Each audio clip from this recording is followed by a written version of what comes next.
So the Supremes were the black female supergroup of the 60s. Do they have any deeper meaning to you and your musical upbringing? Um, when I was younger, the Supremes were incredibly influential in the development of my sound.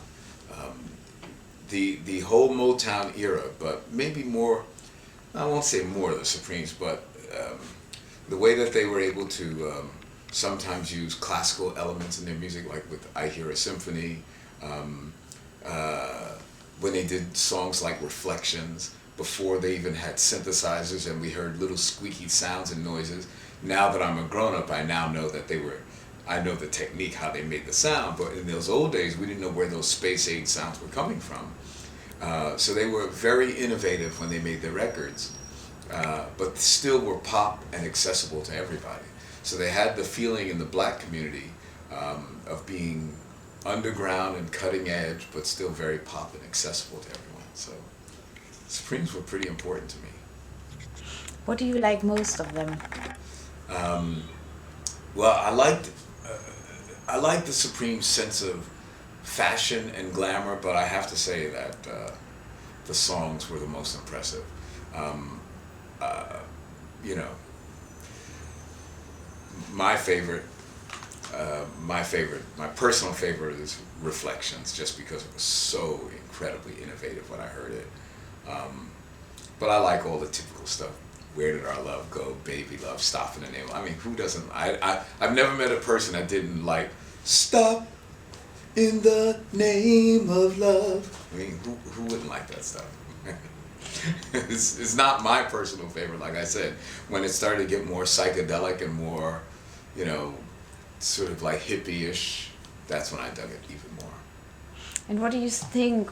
What was the secret of their huge success? Um, they had great songs. They had great styling. Berry Gordy was brilliant when he realized that for the white market to consume black music, it had to be refined, it had to have grace, it had to have style, it had to be elegant, it couldn't be too edgy.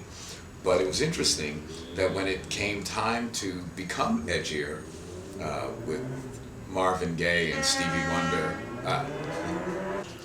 but when Motown had to go edgy and go a little bit more psychedelic, and especially during the Black Power era, they were able to shift. But in the early days, Berry Gordy was brilliant. I mean, when you look back in history, racism in America was such a powerful tool, and it was so restrictive that to be able to navigate the waters of pop with black artists was ingenious.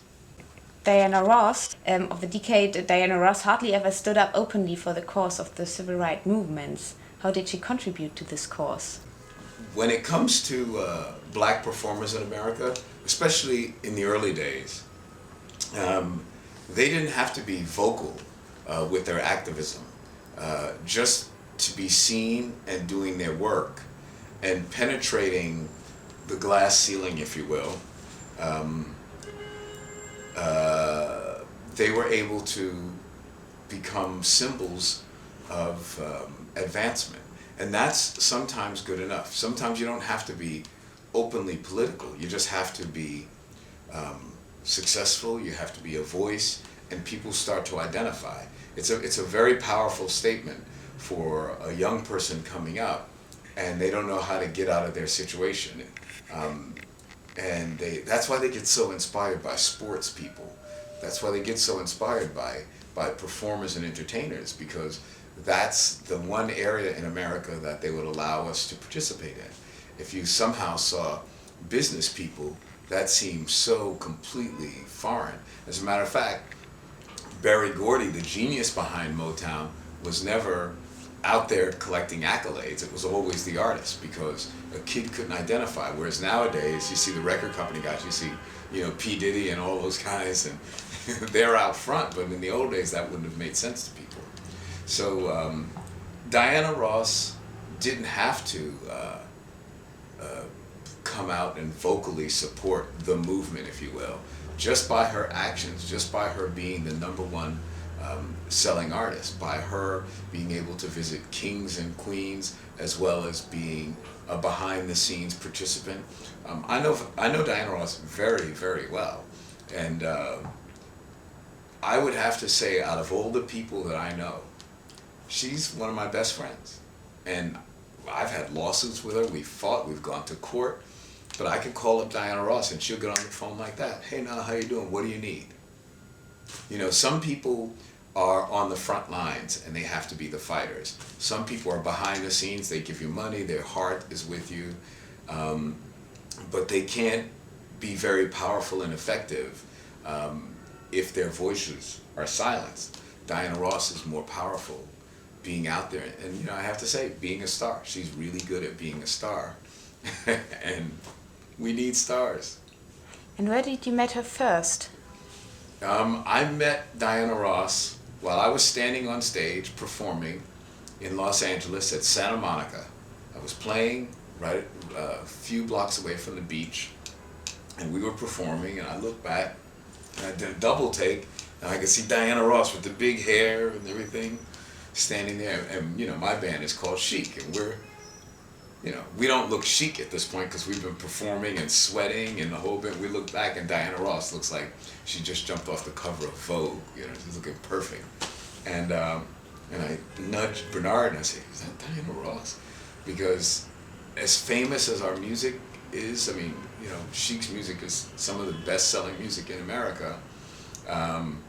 But we were never stars. We were very laid-back people, so we never hung out with, you know, the stars and all that sort of thing, because we worked. We were in the studio all the time. You know, every day, and it was just not our personality. We weren't glamorous guys, you know. So to see Diana Ross standing on stage looking at us perform was the biggest shock of our lives, because stars didn't come to visit us unless they were performing. You know, if we were playing with Marvin Gaye, he would be standing on the stage, but stars didn't come and hang out with us.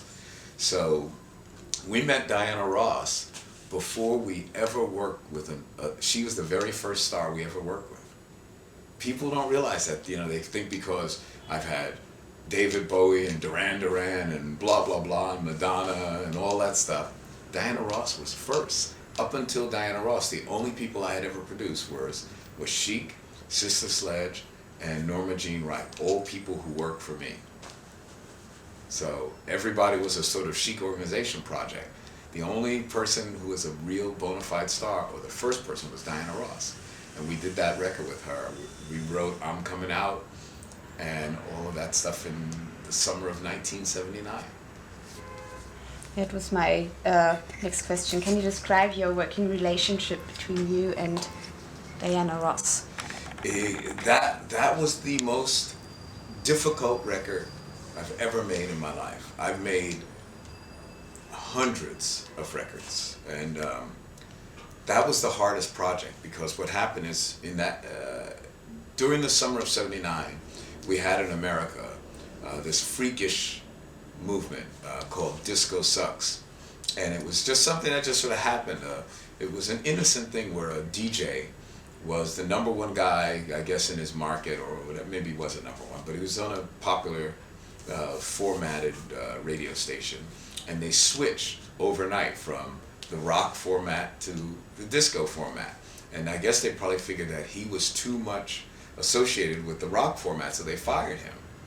So he organized a protest, and the reaction was crazy. It was over the top, and people came and they were burning records, and it was like it felt like a real racist kind of fanatic incident. And after that, Chic never had another hit record again. That summer we had the record called Good Times, and our record was going neck to neck up the charts with the record called My Sharona by a band called The Knack. The Knack happened to be friends of ours. We recorded right next door to each other.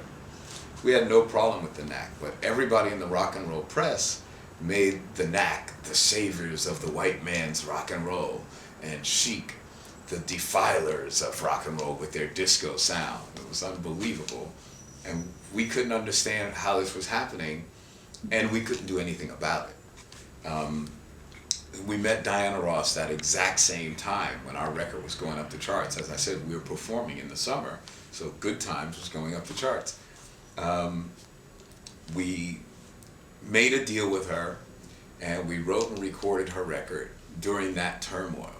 So she was nervous about what we were doing. The industry was nervous about what we were doing. Chic, as a band, we never had another hit record again, but as an organization, we went on to do even better. And by the time I met Diana, I think I'd already had at least 7 or 8, or I don't even know how many platinum singles. And Le Freak is the biggest selling record in Atlantic history. It's all, their only triple platinum record, which in America is 6 million. So that I met her at the most difficult part of our lives. And because we had just finished the album with Sister Sledge, we were the kind of people that when we make records, we're very focused. And we're not dictators, but we're very serious about our artistic integrity. And like Berry Gordy, we knew what we had to do as black artists to overcome the racism that existed in America at the radio level. So our records had what we used to call deep hidden meaning. They were always records that worked on 2 different levels. For people who were very intelligent and smart and hip and into the scene, they understood when we wrote records like He's the Greatest Dancer for Sister Sledge, and we wrote lyrics like Halston, Gucci, Fiorucci. Nobody even knew what that meant except for people in the fashion scene. No one used designers and their lyrics. Nowadays, you can't hear a record without Will Smith going Prada, Nada, Fendi. But in those days, we had to do that to be really cool with the New York Andy Warhol crowd. But around America and around the world, it would just rhyme. It would just sound cute. So Sister Sledge didn't even know what the records were about, in a sense. And we had a lot of fights with them. They didn't like singing some of the stuff we told them to sing. So when we met Diana Ross, we didn't want to run into the same problem. So what we did with Diana was we actually interviewed her as if we were doing a documentary. And we sat down with her for days, and we talked about her whole life, from her time as a little girl, everything about her life, what she wanted to do, where she was going to live, what her life was going to be about. And the album that we did called Diana, it's about Diana Ross. That whole the reason why that's called Diana, it's as if we were doing a magazine interview, and the magazine article said Diana. That's what that record is. So we had to do 3 projects to just do one. So we had to do the interview, we had to go home, edit it, look at it, learn about her through the edited interview, and then now write the music, and then produce the record. So we did 3 complete projects to just get through one record. And then after we finished, they told us they hated it. They took the record from us, and they said they weren't going to put the record out. They told us they didn't like it. It didn't sound like a Diana Ross record, and we had to sue them. We had to go to court to force them to put the record out. And it's the biggest selling album of her whole career. And we wrote the song I'm Coming Out to be her song. Typically in the old days, black groups, we had a format, and Chic still does this to this day. Every album is sort of like our show, and you have a song that you come out with, which is what we call our intro song. So famous intro songs, I don't know if you know how much you know about R&B, but famous intro songs of bands were like The Floaters, Float On, KG by the group KG, Kool and the Gang by Kool and the Gang, Chic Cheer by Chic, Chic, Chic, if you're fans of Chic. So we wrote I'm Coming Out for Diana, and the band would go, I'm boom, boom, boom, coming, boom, ladies and gentlemen, out, Diana Ross, boom, I'm coming. So that's all that was supposed to be. But I got the idea because I went to a bar one night, and there were all these transvestites in there, and I guess maybe they were having some kind of Diana Ross contest, but I didn't know. And I walk into the bar, and I'm standing there, and I'm peeing, and there are these guys dressed up like Diana Ross. They have the big hair, and they're in there, and they're men, like female impersonators dressed like Diana Ross. And I look to my left and I look to my right and I see two guys looking like Diana Ross in the men's bathroom. And I call my partner and I said, Bernard, you won't believe this. I got the greatest idea in the world. What if Diana Ross were gay? And she said she's coming out. So not only does the song mean I'm coming out on stage, but she's coming out and she's also paying tribute to the gay community. So it was like triple entendre. It was like, this is fantastic. And when we wrote the song for her, she says, no, I don't know what this song means. What do you mean, Diana? Are people going to think I'm gay? No, this is your song to come out on stage. Come on, this is just no. Ladies and gentlemen, I'm coming, Diana Ross. Ow, boom, boom, bra, bra, sop, pop, I'm coming out. I want the world to know. Got to let it show. That's, you know, they weren't going to put it out, but the funny thing is that with all that protesting, that's now her intro song for the rest of her life. Every time you go to a Diana Ross show, it starts with I'm Coming Out, which was our vision. We wrote that song for her to come out on stage, and now she does that for the rest of her life. And it was really successful. It's unbelievable. Yeah, it's really So unbelievable. they said they hated it, they never wanted to put it out. We said, okay, well, we're going to take you to court, we're going to sue you. All right, well, they finally put it out and then right to the top of the charts. Yeah, it's really nice story. Yeah, I didn't know that. It's Yeah. really, really interesting. So. Well, the thing is that, so it's always easy to beat up on a record company. It's always easy to make fun of somebody and say they were stupid and they were crazy. But let's put it in perspective. Disco sucks. Everybody hated us, right? Even though we had just had Good Times, one of our biggest records ever. But we never wrote songs like that because we never took that much time. We never sat down and interviewed an artist. We never wrote everything about them. Even though the Sister Sledge record, We Are Family, is about Sister Sledge, we never met Sister Sledge, believe it or not. The first time we met them, they walked into the studio and they heard We Are Family playing on the speakers. We never met them face to face. We never spoke to them on the phone. We never had one meeting. Everything about the Sister Sledge record was in our imagination of what they should be like. Diana Ross's record was what she was to us. So even though both records were the same, the process was different. Sister Sledge, we made it up. Diana Ross, she told us. And then we went down, we studied it, examined it, and then wrote the songs after we knew her. Not only from what she told us, but from what we learned interviewing. Like if you spent a week with me, you'll know me a lot better. You'll spend a few hours today, but if you spent a few days, you'll say, Nile, you know, I'll write that funny side of Nile, or I'll write the serious side of Nile, or I'll write the nuclear scientist side, or the guy who knows how to make schmaltz, you know. You can write my scrapbook, so that's fine. But, so that was the most difficult record of my life. Up until Diana Ross, we made records in 2 to 3 weeks. Diana Ross took months and months and months, and then had to go to court and fight, and all. It was like crazy. And the thing that made it very difficult was this was a black record label. This is a black-owned record company keeping down two of the guys who were probably at that time the most prolific black writers and producers. At that moment in time, in 1979, I don't think any production entity had bigger pop records than we did. I mean, yeah, of course, you can't discount Stevie Wonder and the Jackson 5 and all of those acts, but they were part of history and part of a historical machine. We came from nowhere and out of the blue, just first record, platinum, next record, double platinum, next record, triple platinum.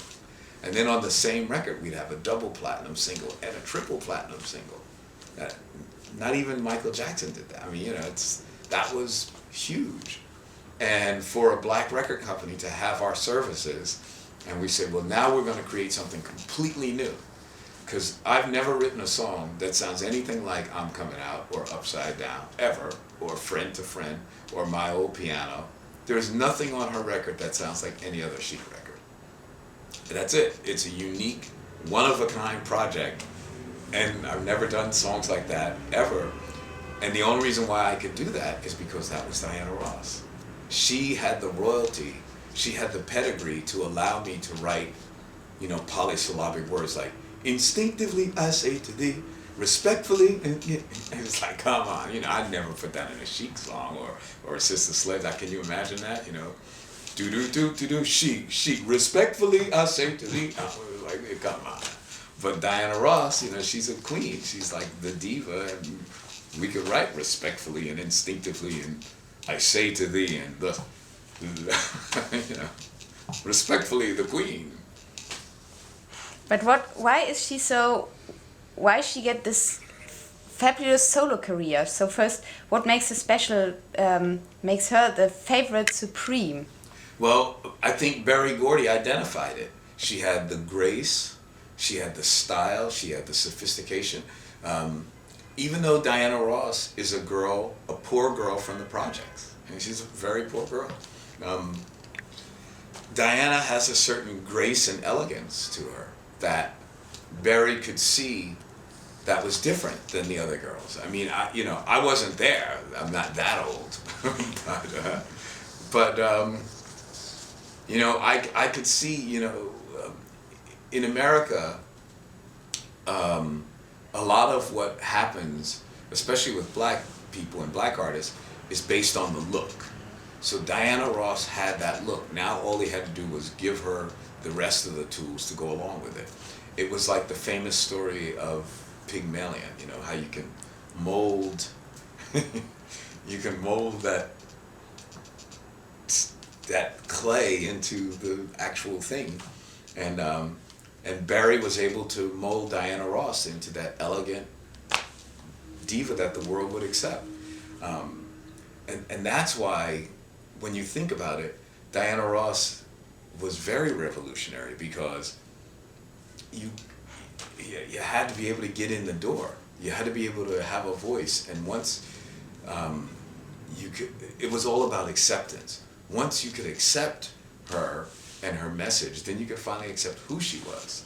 And that's important. That's revolutionary. I mean, you don't always want to burn down and charge the Bastille. That's not necessarily the most effective way to win a revolution. Sometimes you want to be invited in the front door. Diana Ross got invited in the front door. It's like, you don't have to storm the palace. They're asking you in. It's like a vampire. You know, you can't come into your house unless you invite them in. You invite them in. It's like, oops. So Diana Ross was invited in, and once she was in, by me working with her, I got in.